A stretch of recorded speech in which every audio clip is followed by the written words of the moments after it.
Welcome to Simple Healthy Life, where our goal is to have real, insightful conversations on topics that we find interesting. And today, MJ, we have actually Corey James, MJ's wife, believe it or not. You couldn't put that together, and good friend of mine, obviously. And yeah, we're just gonna have some conversations on health and wellness. And Corey James, very interesting, just opened up or kind of rebranded to Corey James Skin Company. Now you're running this business, and we can talk about like the rebrand and everything if we get there. But yeah, maybe tell us a little bit about that, the skin company. What is that? So it was a happy accident, I guess. Yeah. So I went to college, went to UMass Amherst, and just it wasn't really for me. At some point or another, after 2 years of college, I didn't really love it that much and decided to take a pivot. And I've always kind of had a love for health as far back as I can remember. And skin became just an extension of that. It's the largest organ in the body, so it's an extension of health for me. And it sort of became really natural. Like it was a natural love. I excelled in that and ran with it. Yeah. You just kind of like you almost like fell into it, but out of like good reason. Yep. Well, I mean, didn't you met MJ at college? I did, Okay. yeah. Not at UMass Amherst. Yeah, I went to Bridgewater State as well, second year, and I met him the first time I went out at Bridgewater State. Oh yeah. Scooped her up right away. It was on my birthday. No way. Yeah. Really? Yep. So yeah, one of my friends wanted me to come out with her, and I reluctantly went out. I did not want to go out that night. I wasn't in a good mood, and I was on the phone with a friend who was saying happy birthday to me, and Mike stepped on my foot. That was an accident. No, It was. It was a happy accident, but it was an accident. So then he wanted to know why I was on the phone, and I was feeling a little spicy. So I was like, well, I can do what I want. It's my birthday. And he decided to get on a table in the middle of the room and sing happy birthday to me. So I had to hang up the phone with my friend, and kind of the rest was history after that. We hit it off and pretty much hung out every day after that. He made me take 25 years.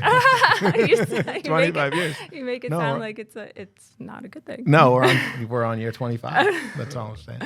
That's incredible. Wow. Yeah. You dog. You. The universe hooked me up. That's what I think. Yeah. It definitely did. My clumsiness paid off, and then my singing voice, she didn't run away. Yeah. 2 for 2. Yeah, well, I'm sorry that you've been stuck with MJ for so yeah, I mean, 25 years, that's incredible. And certainly both of you, a lot of changes across that time. Yeah, what has that been like? I mean, because MJ, I know that you even mention often you're on the 5th stage or 6th stage of your life, or 5th version or 6th version. Corey, what version of yourself are you on? Wow. I feel like it's a constant evolution. I feel like I'm always leveling up, and that's kind of my motto of this year, level up. So luckily we're growing together. Yeah. So we're just, we say that all the time. Like we met at a young age, and we were lucky for that. So we got to grow together and kind of grow up together and figure out who we are, and noticing and respecting all of our differences and our things that we have in common. So we just like build off that. Yeah. Do you guys do you ever have areas where you guys like notice that the growing apart in some ways, and then needing to like kind of come together? And I guess by that, I think, when I think of like Alicia and myself, obviously we've been together, well, not obviously, but like 13-ish years. And yeah, the growing up is in staying on course is kind of challenging. I know that you guys have like a couple practices that you do. One of the things that actually we adopted was the jar, the memory jar. So now all of us are doing these memory jars, which I had to put out on the table. And so for those who are unaware, uninitiated, the idea is you put a jar on the table, and a little like Post-it or something, or some notes with it. And when you have like a grateful moment or just a notable moment through the day or through the week, you write it down and you put it in the jar. And then at the end of the year, I haven't done this yet, but at the end of the year, you go and you review it and you kind of take time to talk about it. So you guys do that. What other kind of things do you guys do to kind of stay the course? Stay together. We love yoga. So in 2023, we became yoga teachers together. So that was quite a journey. It was definitely tapping into our creative side and like pushing ourselves outside of our comfort level. That's something that we love to do is do new things together, traveling, and skydiving. So that was like a big leap, pun intended. Just to be clear, we're not skydiving all the time. No, just the one time, but I mean, I would do it again. It was pretty cool. So I feel like that challenging ourselves together is fun, and pushing each other a little bit and keeping each other on track, But yeah, the gratitude jar is huge because it helps you remind yourself of all the little moments that matter. One thing I would say that we get maybe different than most people is we've developed our businesses together. So Corey Jim Skin Company, and as guys know, we're starting our labs, and that really takes both of us. Yeah. I mean, that takes partnership. It takes a lot of understanding, give and take. I mean, God knows I don't have all the ideas or the answers, and thankfully she has most of the ones that I don't have, and I think vice versa, which is nice. When we first got into business together, I was in a situation where I was spending a lot of time working on other people's businesses, and Corey had gone through aesthetic school and then became a teacher of aesthetics, which was really cool. And I think you downplay sometimes how impactful that was to be able to go from teaching aesthetics at the level that you were to being able to teach the staff, right out of the gate, like what the expectations were. And I say downplay it, but I bet it's even harder than I knew because I wasn't there every day. So those two skill sets kind of married each other, came pun intended twice. Those kind of came together and allowed us to be relatively successful. Actually, I would consider very successful. Absolutely. So those are kind of that we've now taken that to the next step and decided that our love for yoga and breath work and meditation has now moved into our love for cold and hot therapy. And now we're opening our new company, which will essentially be a culmination is the wrong word, but essentially it's our skill sets in a different format, right? 100%. It's going to feel like a spa vibe that Corey has built. And, as I'm thinking about this, I'm not sure what I'm bringing to the table here.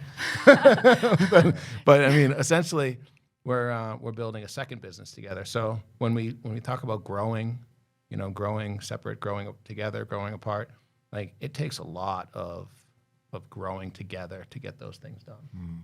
I would argue that you're bringing the community aspect to the table, and your knowledge for the cold and meditation is very high level. So yeah, you've been building this behind the scenes for the last year. You've been doing the podcast, you've been working at Millennium, working at the Y, building all of that, the community, the following, the excitement for it. So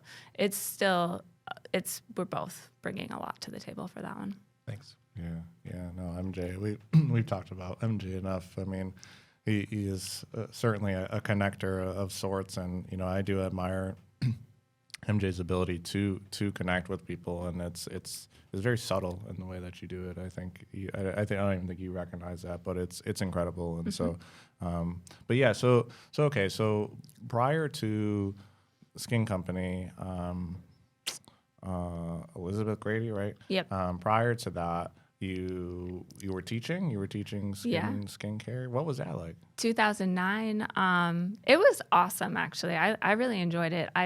We would have a class of about 30 students a day that would come in, and it was a 4-hour day for me usually at one time with that one group. And then I would introduce whatever our topic was for the day, go over the theory aspect of that, demo it,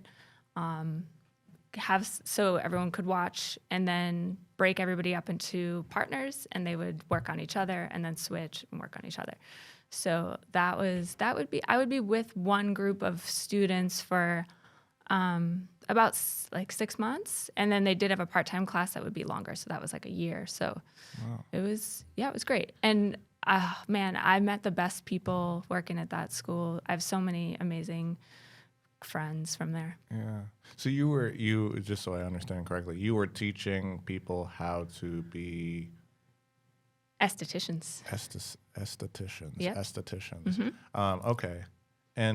And so like they would be working in salons and doing what exactly? My skin, obviously. I mean, if it's not obvious, my skin is not that great. But so I don't know a lot. I don't know a lot about it. But yeah, what kind of things? Like the things that your salon does now, your company does now. So a facial it's an hour-long service that could be focused on fixing the skin per se. If you had a problem such as like breakout, acne, sensitivity, dehydration, or it could be really purely for relaxation and maintenance. So a facial is done on a monthly basis to help the skin turnover, because our skin turns itself over every 30 days. So that's why you would typically do one in 30 days. So you start to build up a little bit of dead skin, come back in, we sort of reset it in a way, and then your products that you're using at home are going to absorb better and work better, keep the skin looking really good. People come in for a lot of different reasons. It could be anti-aging. Like I said, it could be a breakout or a problem with the skin. It could be relaxation. So the process is we'll cleanse the skin. We do an exfoliation. We have many options for different types of skin. And then we'll do steam to soften up the skin. We can clean out the pores, and then we disinfect the skin. We'll do a massage on the face, neck, and décolleté. So that's really relaxing. And then we do a hand massage and a face mask at the end. And all of that is customized based on what you need. So like I said, it could be aging, it could be calming sensitivity, it could be hydration. So we have a bunch of different kinds, and a lot of different talented girls who work for me. Yeah. So one thing I'd like to just interject here, and we talk a lot about transformation and transformative moments, and we talked about Kairos. Yeah. This is one area where I saw you, I'll just address you, change incredibly. Like, I mean, let's face it, sorry, we can cut this, right? You weren't the best student. But when you became a teacher, you became an incredible teacher. Thank you. And that's not my words. Those are the words of her students and in the school. And I mean, there's not just a test when they finish. They have to pass a state board to become licensed. Yeah. And I mean, I can't tell you how many people we've run into over the time that said, she used to be Miss Buckley, and then Miss James during that time of her life. You know, Mrs. Buckley was the best teacher I've ever had. Mrs. James was the best teacher I've ever had, and from somebody that really dove into it with both feet, that was definitely a transformation. And she's an incredible teacher now. I mean, give her 10 minutes, she'll explain it to you, so you can understand it, no matter what level you're at. Yeah. So. Yeah. Thank you. Oh, amazing. Yeah, no, I actually, as I was thinking about for our discussion, I'm like, man, I have so many actual skin questions, but I don't want to make it about me, so I'm not going to do that. But yeah, no, it is curious to me. I mean, business ownership is a lot, especially as you start to grow. I mean, you guys have employees, and you've got payroll, and you've got all these other things that I know, and I don't know, MJ, you don't do a lot of behind the scenes stuff, do you? At the skin company? Do you only do behind the scenes? She's the face. Or do you do like the accounting and the you do all that? Oh, yeah. Okay. So helps, then how do you split up the tasks? What is it like? How do you actually? So let's talk about this. You were teaching. Mm-hmm. You decided, I'm moving on. I'm changing paths, and that's scary. I can imagine. I mean, to franchise out? I mean, it must be scary. So maybe talk a little bit about that, and then kind of segue into like how you run the business as Sure. of now. Yeah. It was sad to leave teaching. I did really enjoy it, but it became the commute that really was like the deciding factor for me. It was a long commute. So I went back in the rooms for about a year, and then I accidentally fell upon like a franchise that was for sale, and I got so excited. So I like reached out to get a little more information, and we went down that road of like purchasing one. How do you accidentally?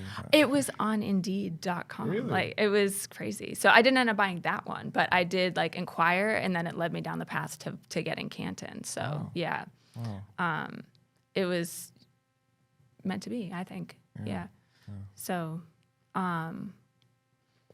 It was a great opportunity to go from a non-business owner to a business owner. Right. Because when we bought the franchise, it was up and running. So we had a client base, we had employees, and I guess I'll tell the story. sure. I had been in this world of retail sales and retail business ownership. I wasn't the owner, but I was supporting these owners for quite some time. And one thing I knew to be true was that employees would come and they would go. And that's just the way the world works. And but Corey, you're our first kind of.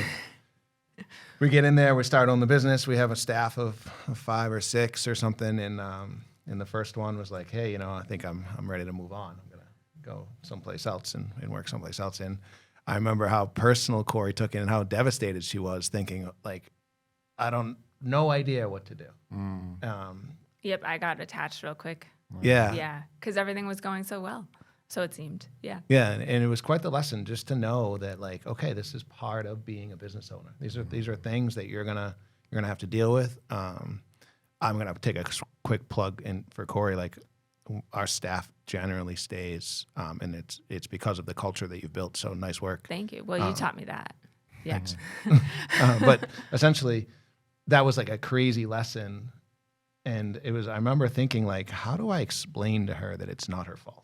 Right. Like, how do you explain to somebody that's really upset about one of their employees leaving that, like, this is the way it goes. This is how it is, But we got through it. Just like there's probably 100 lessons like that we have learned through this period of time. And then I remember specifically. So this was 2016. Right. I remember thinking.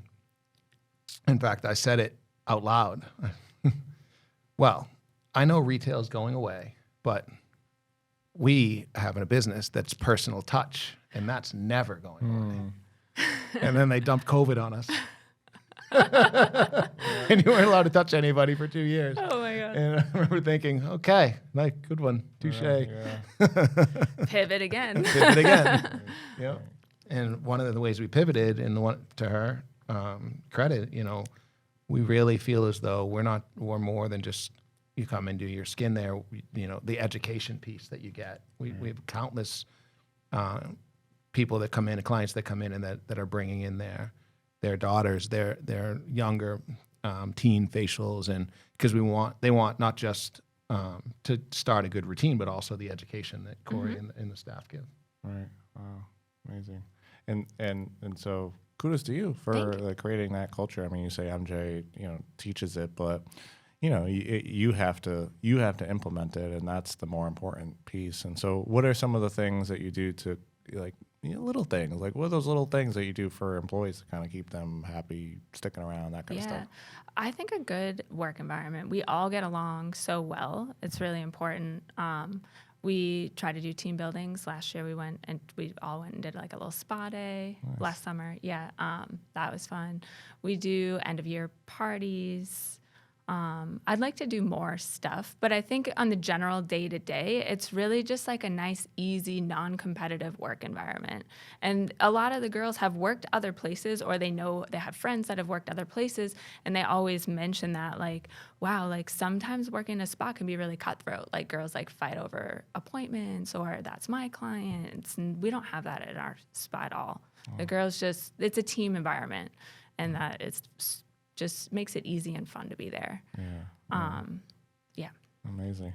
And so, okay, and now getting into the nitty gritty details. We've talked a lot, and of course, like both of you guys are super into change and challenging yourself. And one of the things you already mentioned is skydiving. I mean, that's pretty tough. I mean, so you must have been thinking like, who brought that up? Whose idea was this? We talked about it for a long time, and then you were kind of like, let's just do it. Let's book it.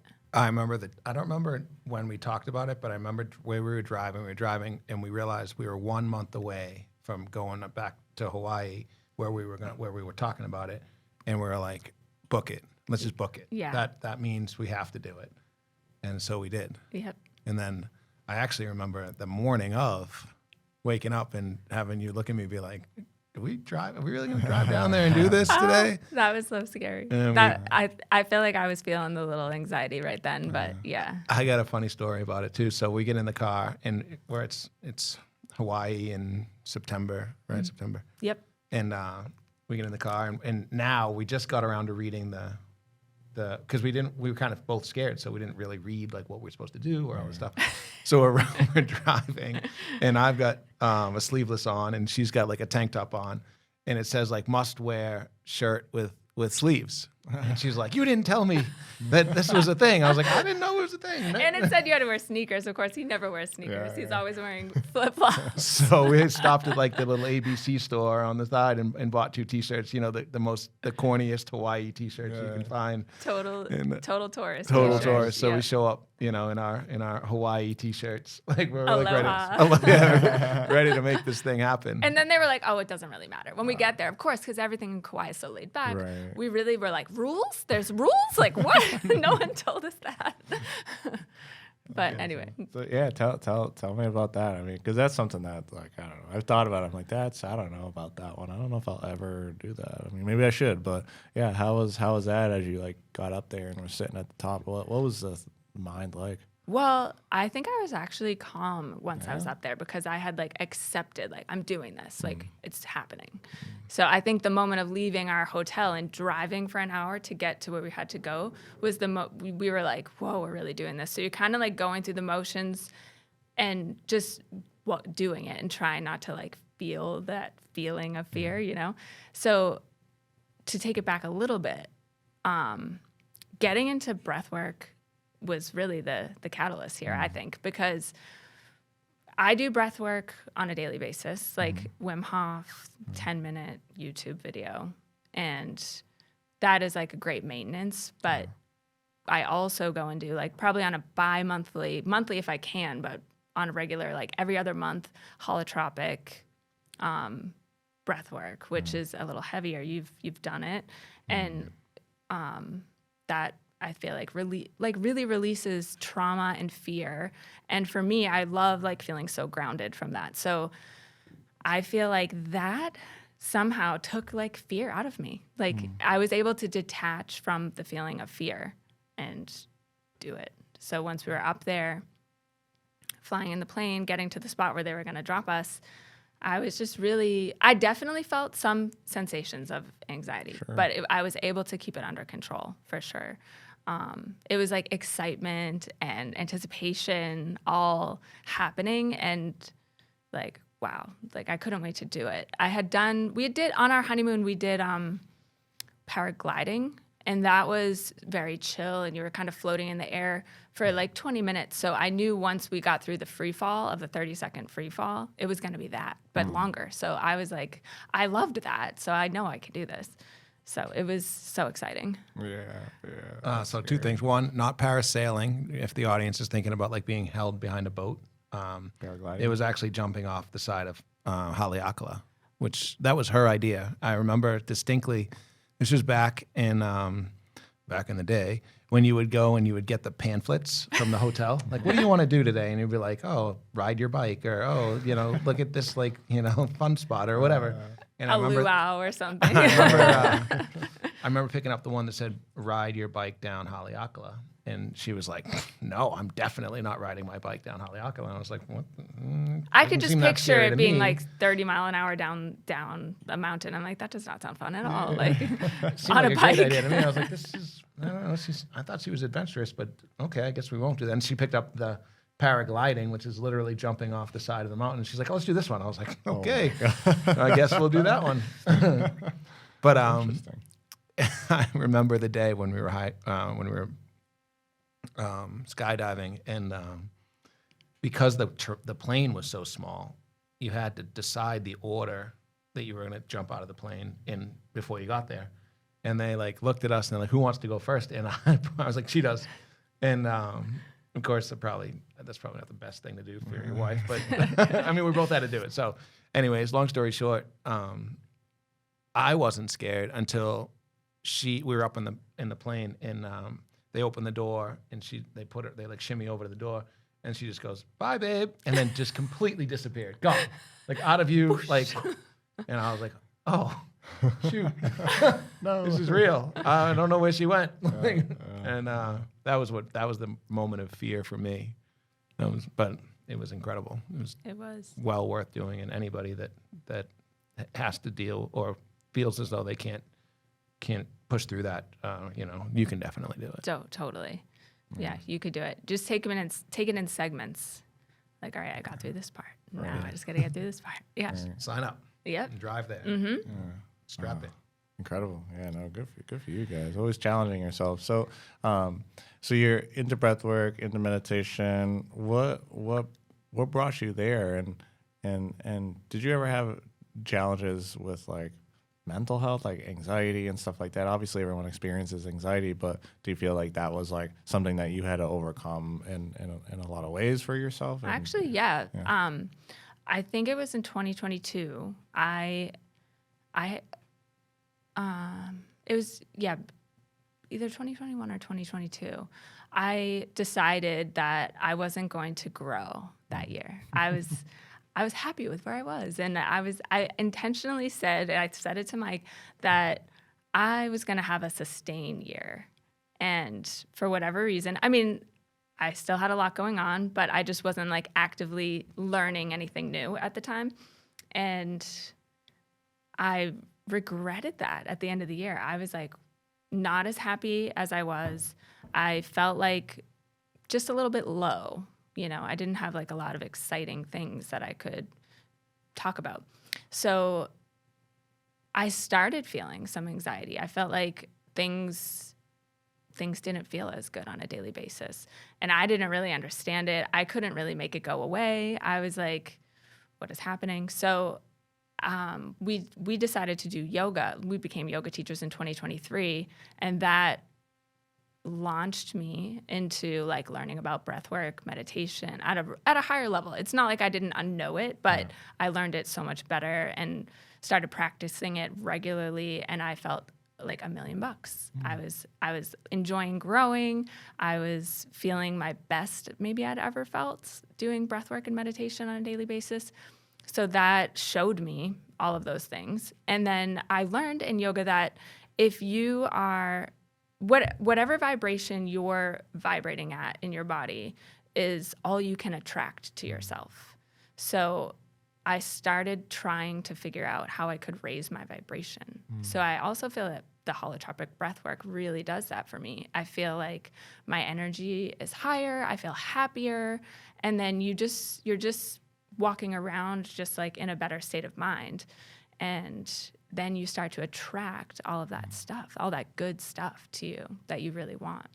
And your goals, and then manifestation started becoming something that was a thing for me. So I started learning a little bit more about that because it made so much sense. Right. So you're practicing kind of like being at this, being in this higher vibration, which is, I guess, associated, at least as far as I understand it, which is limited in its capacity, is experiencing like a lot more positive emotion and maybe eliciting some of that. And when it comes to like visualization and stuff, we've talked about that, but like trying to feel the feelings of positive feelings, even though they may not be like inherently there at the time. And so you kind of get into meditation, breath work, and cold cold bath. Was it an easy transition? Was it something where you're like, oh, just like, I guess I'm going to do this, and then you do it every day for the rest of your life?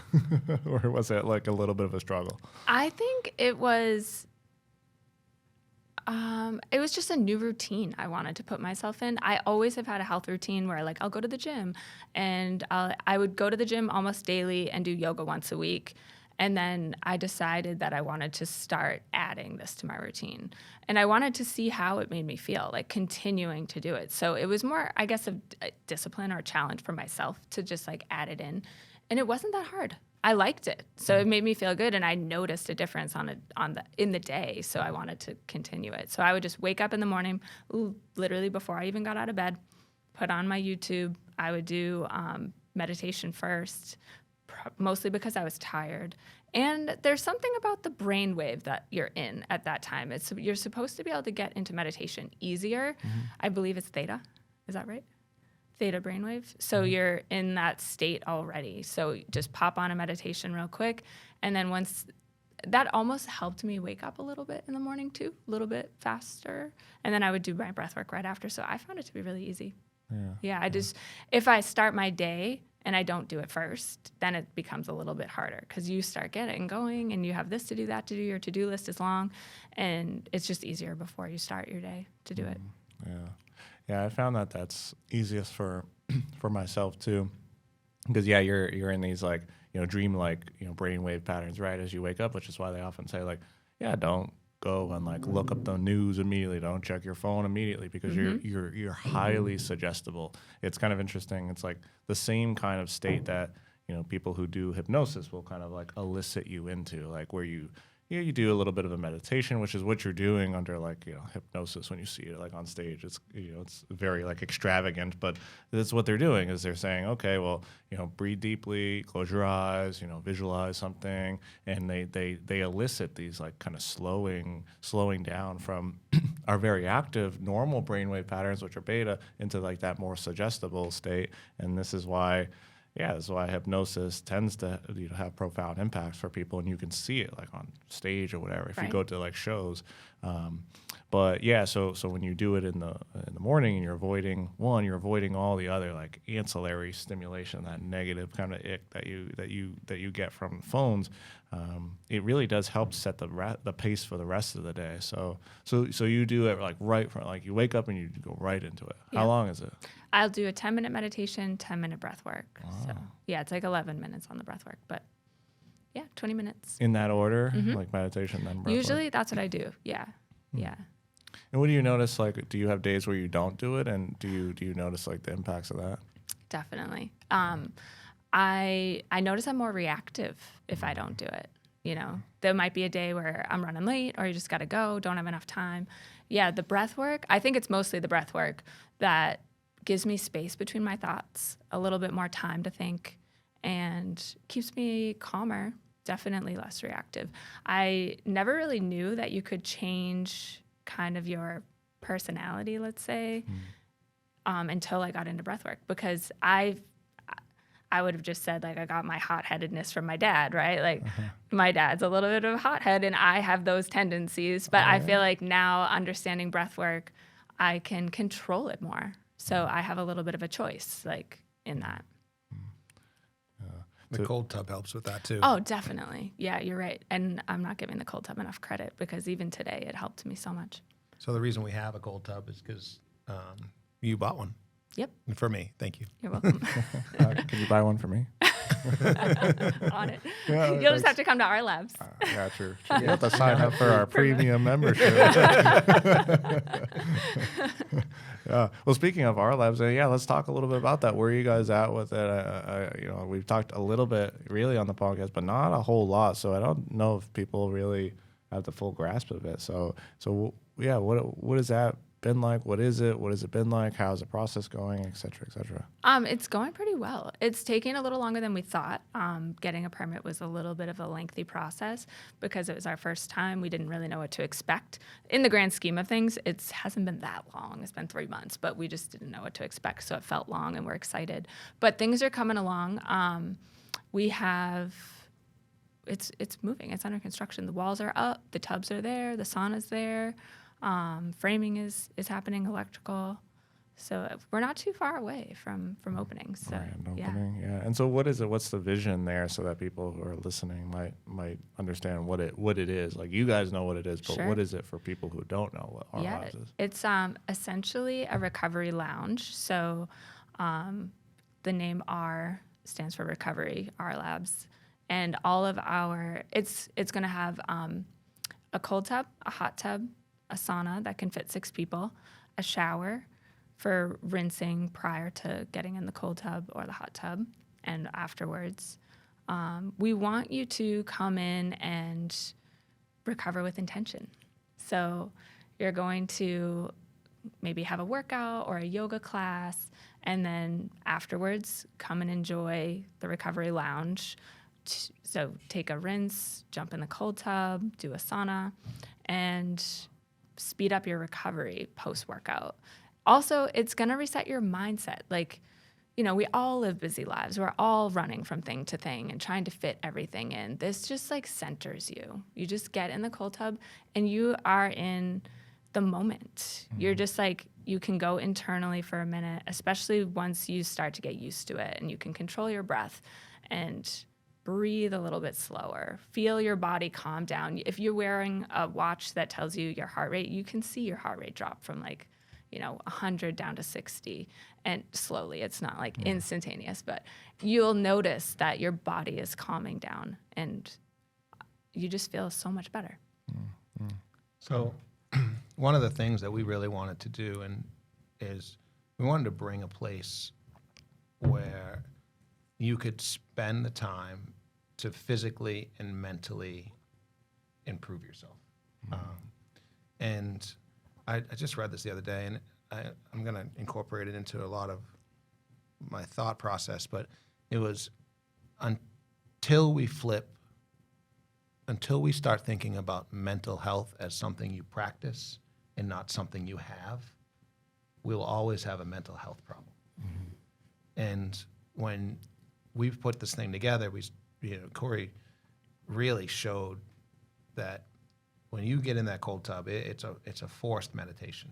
It gives you an opportunity to kind of take the outside world and put it away. And same thing with sauna, and sauna's been proven for hundreds of years, if not longer, to extend longevity and to work through the mental, and we can talk about that at length forever. But what we wanted to do is we wanted to build a place where people could come, intentionally recover, intentionally reset, intentionally revive, refresh, really be the best version of themselves. And I mean, I would say that 90-something% of people that are actively engaged in fitness or wellness, they're not doing this stuff. They're not recovering. They're not spending the time to get in the tub or to go to the sauna. And we think it's because it's not available. We think it's because it's too hard. You got to drive too far. Or, I know a guy that might have a thing, or maybe. So we think it's a home run for us. And we want it to not just be for athletes, but one of the things we really want to be able to tap into is our first responder community.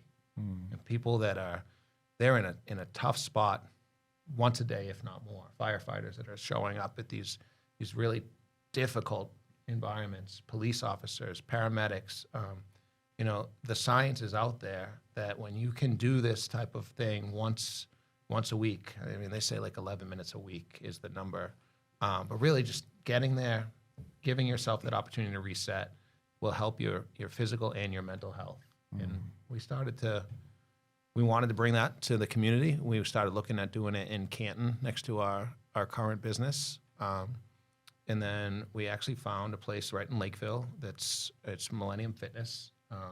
We've had Jay Caldas on before. But we found a place that it shares either a wall or a floor or a ceiling with a gym, a yoga studio, a Muay Thai studio, and a personal training studio. So we're plopping that thing right in the middle. Hopefully, have those people will understand and see the value in it, and then we'll market to our community and just build a community of people that really want to recover with intention. Yeah, no, that's incredible, guys, and congratulations. thanks. And it must be so nice to see it like moving forward. And it's an important practice. The science is there in terms of like recovery. Obviously, I mean that's been actually well known for quite some time that cold and sauna is both good for longevity and recovery and etc.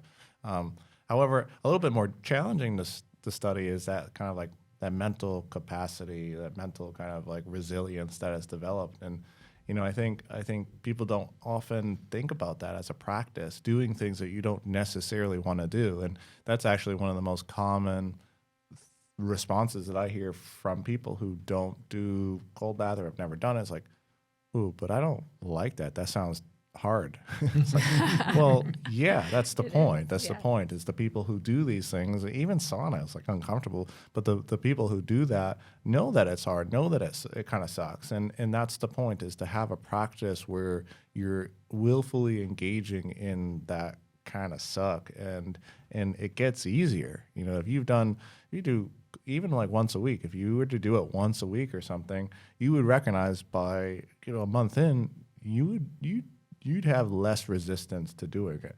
It probably, and I had a good stint there where I was doing cold baths, and this is actually where I met you.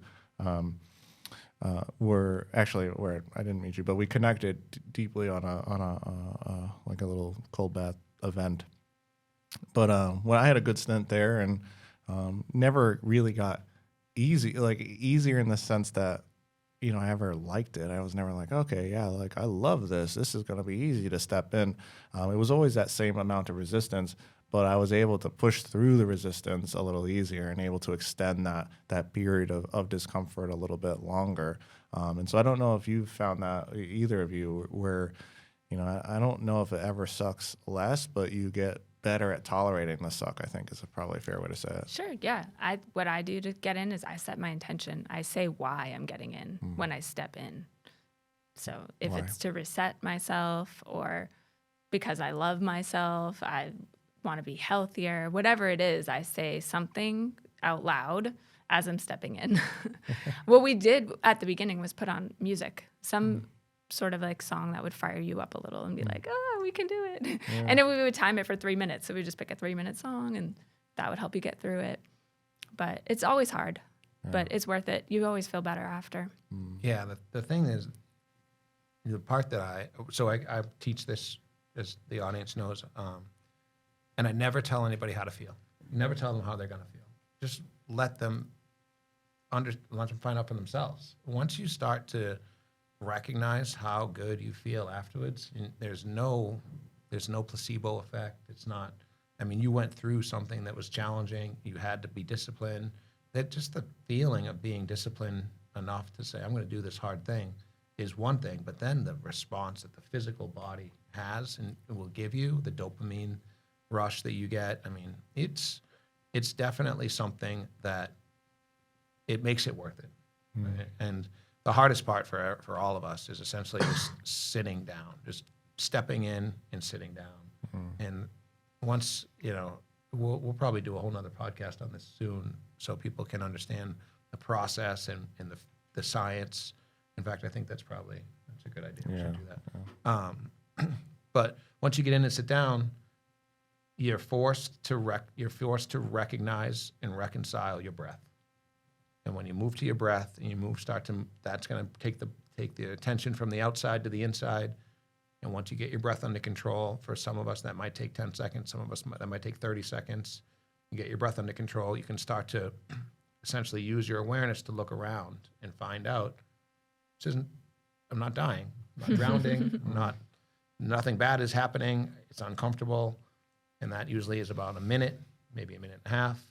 That tends to be the hardest part for people. Once that minute and a half goes by, they tend to hit this little wall where they start to go, all right, I did it, but I don't like it. And then about another 30 seconds or so go by, and then they go, oh, okay, actually, I can do this. And when that mindset shifts from I didn't think I could to I can, by the time you get out after your third minute is up, you really feel like you've conquered the world, and you can conquer the day, and you can find space between your thoughts. All of it comes together, and we're banking on people realizing that and my third pun of the day, banking. We're really hoping that what we know to be true, we get to share with the world and share with the community, and people will love it. Yeah, no, it is interesting. Everything you described is all feelings that I've come to experience, during the process.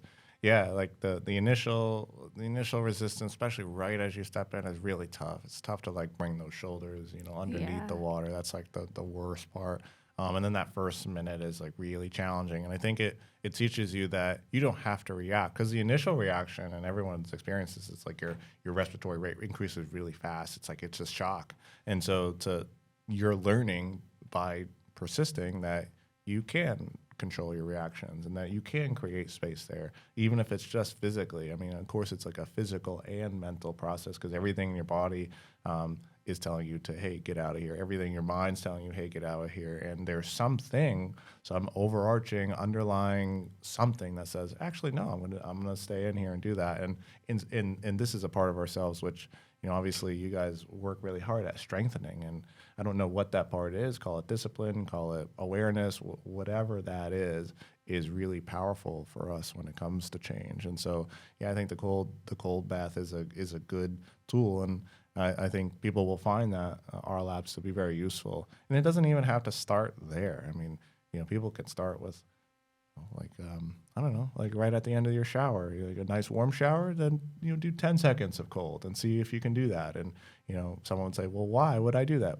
Because you can, because you possibly could, right? And so that's the point. The point is that you make a point. You set an intention, as you said, Corey. I think that's great.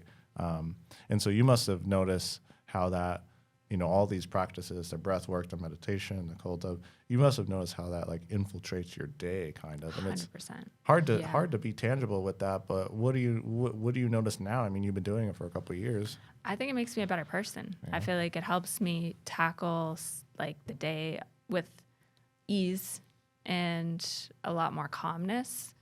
I used to feel a sort of anxiety if somebody like called out of work or something. Like now it's just something. It just is what it is, right? You just deal with it. It doesn't have to have that sensation of a feeling with it. And I feel like I've been able to like mitigate that through breath work and cold tub. Yeah. It's so much better. Man, there's so many people out there that are looking for what you just said, right? Like so many people out there can't understand why all of these things trigger them so much. Right.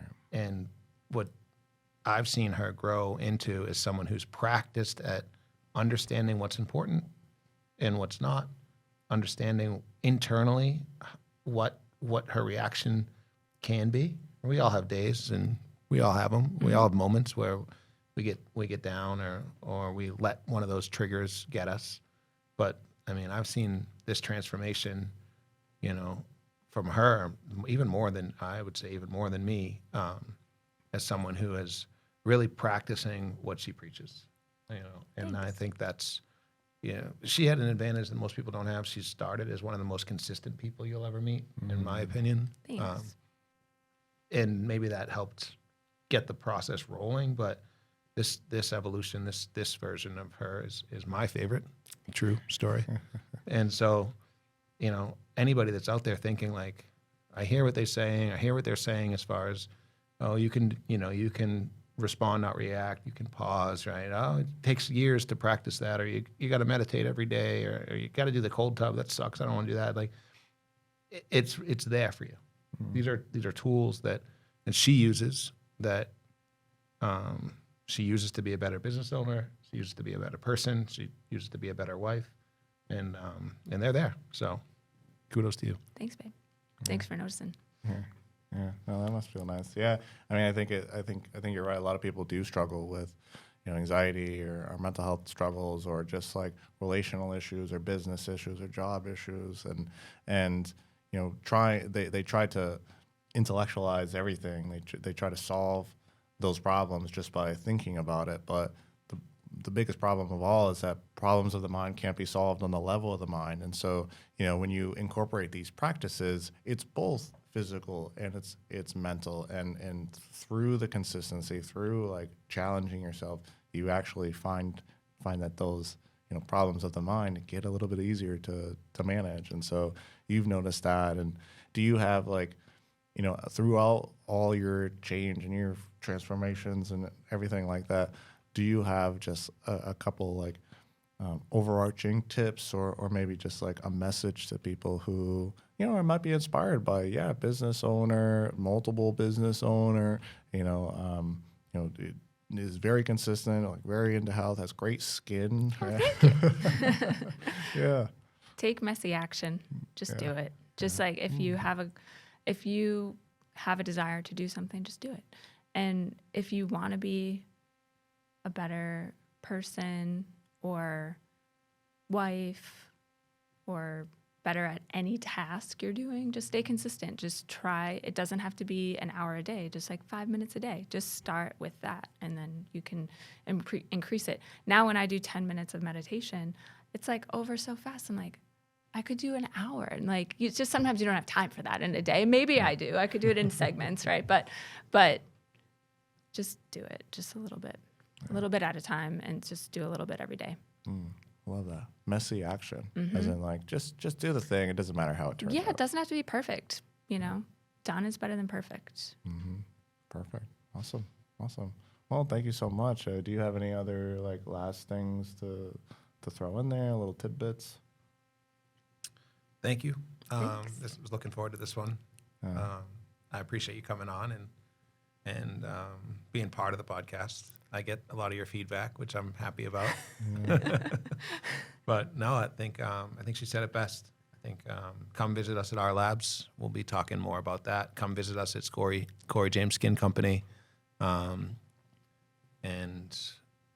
we'll put Corey's handle on the bottom so you can reach out to her. Please reach out to her if some of this stuff resonated with you. At Simple Healthy Chick 26 at Simple Healthy Chick 26. And if there's any topics you want to hear from us or guests you want to have us speak to or have back on, just let us know in the comment section, and we'll catch you all next time. Thanks. Thanks.